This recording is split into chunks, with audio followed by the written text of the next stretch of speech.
வணக்கம் மக்களே. ஸோ இது ஜிவிஜிஸ் வியூ. நான் உங்கள் குரு விஷ்ணுகிரி. ஸோ இன்றைக்கி என்ன விஷயம் பார்க்க போகிறோம் அப்படின்னா, மன்ரோஸ் டாக்ட்ரைன் அப்படின்னா என்ன அப்படின்னு பார்க்க போகிறோம். மன்ரோஸ் டாக்ட்ரைன் தான் இதுக்கப்புறம் அமெரிக்கா ஃபாலோ பண்ண போகிறாங்கன்னு சொல்லிட்டு அமெரிக்கா வந்து டிக்ளேர் பண்ணியிருந்தாங்க. ஸோ மன்ரோஸ் டாக்ட்ரைன்னா என்ன? ஸோ மன்ரோஸ் டாக்ட்ரைன் அப்படிங்கிறது ஜேம்ஸ் மன்ரோ அப்படிங்கக்கூடிய அமெரிக்க பிரசிடெண்ட் அவர் வந்து 1823 வந்து இந்த ஒரு கொள்கையை வந்து வெளியிடுறாரு.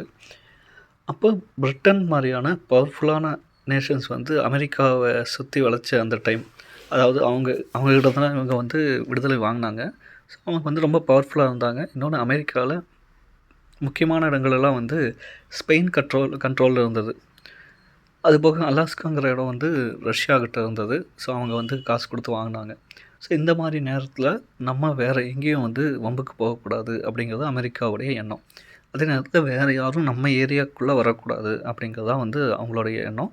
ஸோ அதுக்காக அவங்க உருவாக்குனது தான் ஜேம்ஸ் மன்ரோ சொன்னது தான் வந்து மன்ரோஸ் டாக்ட்ரைன், மன்ரோவுடைய கொள்கை. இது கிட்டத்தட்ட கொஞ்சம் வருஷங்கள் ஃபாலோ பண்ணாங்க. அதுக்கப்புறம் அவங்க வந்து அப்படியே காற்றுல பறக்க விட்டாங்க. அதுக்கப்புறம் அமெரிக்கா டாமினேட் ஆனதுக்கப்புறமா கிட்டத்தட்ட உலகம் முழுக்க வந்து அவங்களுடைய கை ஓங்குச்சு. உலகம் முழுக்க வந்து அவங்க சொல்கிறது தான் சட்டம்னு ஆச்சு. இப்போ அமெரிக்காவுடைய பவர் வந்து குறைய ஆரம்பிச்சிருச்சு. அப்படிங்கிறப்ப வந்து அவங்க ஏரியாவுக்குள்ளே போன வீடியோவில் நம்ம வந்து பார்த்துருப்போம், வெஸ்டர்ன் ஹெமிஸ்பியருக்குள்ளே வந்து நம்ம கண்ட்ரோல் பண்ணிக்கலாம் நம்ம அப்படிங்கிற மாதிரி அவங்க வந்து முடிவுக்கு வந்துட்டாங்க. ஸோ அதுக்கு அவங்க வந்து இந்த மன்ரோ சொன்ன இந்த கொள்கையை வந்து அடாப்ட் பண்ணியிருக்காங்க. இவர் டொனால்ட் ட்ரம்ப் என்ன சொல்கிறாருன்னா, அதில் நான் கொஞ்சம் மாடிஃபை பண்ணியிருக்கேன், இது பேர் வந்து டன்ரோஸ் டாக்ட்ரின் அப்படின்னு சொல்கிறாரு.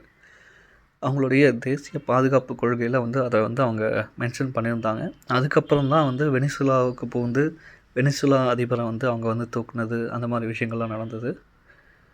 ஸோ இப்போ கிரீன்லாந்து அவங்க வேணும்னு கேட்குறதும் வந்து அந்த மன்ரோஸ் டாக்ட்ரின் மூலமாக தான். ஸோ இதுக்கப்புறம் வந்து அந்த மன்ரோஸ் டாக்ட்ரினை பற்றி நம்ம நிறைய நியூஸ்களை பார்ப்போம் அப்படின்னு நினைக்கிறேன். ஸோ தொடர்ந்து பேசுவோம். நன்றி.